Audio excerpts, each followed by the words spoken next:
Hello and welcome to my weekly look ahead video. I've actually come up to Westminster today, and a pretty lonely, eerie place it is. Westminster's pretty deserted. There are lots of new signs saying remember to keep 2 metres apart from everybody else, but you'll be lucky to find somebody else to keep 2 metres apart from. And my journey up on the train to Victoria today was on a deserted train, deserted station and a deserted tube. So it's really good that people are abiding by the regulations and staying at home wherever possible. I've come up to Westminster for the first time in 5 weeks because I've taken part in the important debate on the domestic abuse bill. I've also got a question to the Prime Minister, and we have an important meeting of the Home Affairs Select Committee with the Home Secretary in front of us. And I prefer to do that without the risk of the Wi-Fi going down in the middle of your speech and ending up sounding like a Dalek. And I had a lot of papers and some supplies to pick up from the office as well, and I should be going straight home.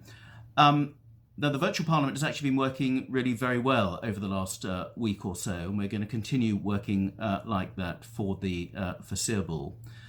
We have an important meeting of the Home Affairs Select Committee this week. We've been meeting every week. We've just produced a really important report, and quite a sobering report on domestic abuse, which we've seen increases in calls to domestic abuse helplines by something like 50%, and likely a doubling of the number of women killed by partners or former partners compared to an equivalent period last year. So this is important and urgent legislation that has a wide degree of support.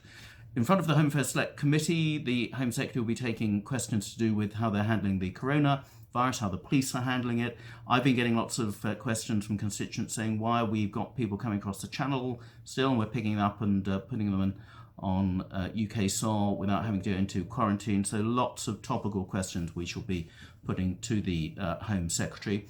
Then the rest of the week I've got, as usual, a lot of conference calls around coronavirus. We've got a conference call with the CCG for the latest state of the health services across Sussex. We've got one with the head of the hospital, where I have to say Worthing Hospital are still coping really well. There's lots of surplus capacity to cope with any increase in COVID-19 admissions, although fortunately it looks as though they are going down and we've turned the corner. Got a conference call with the Chief Constable and the Police Commissioner and with the County Council and other West Sussex MPs. So a number of busy and important calls later on this week.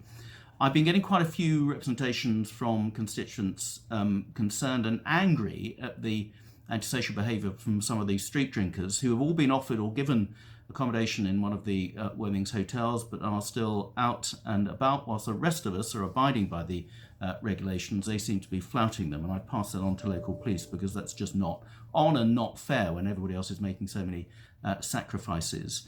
The other issue, which there's a lot of concern still, is about how our care homes are faring, whether they're now getting sufficient PPE. The situation has got better. Why are there so many deaths in care homes? We ascertained last week that people who do need hospital care are being transferred to hospitals, but certainly care home is probably the biggest concern at the moment, and with my fellow West Sussex MPs we are taking that up with the NHS and with the County Council. Later on this week I shall be producing my monthly newsletter, and what I want to do this time is to produce a précis of all the various support measures from the Treasury and the government for businesses, self-employed people, from people who've been furloughed, and what help there is, some useful websites that you can access, and some hotline numbers. So I'll try and put all that in one place. But look, I know how frustrating it is for so many people who've been cooped up for so long. There is now light at the end of the tunnel. Everybody's patience is beginning to pay off. In a few days, maybe weeks' time, we'll be able to relax these restrictions at the moment, and we can get back to some degree of normality. But we need to continue with that final push. We need to continue to be patient. Thank you, everybody, for what you're doing, but we need to continue to stay safe.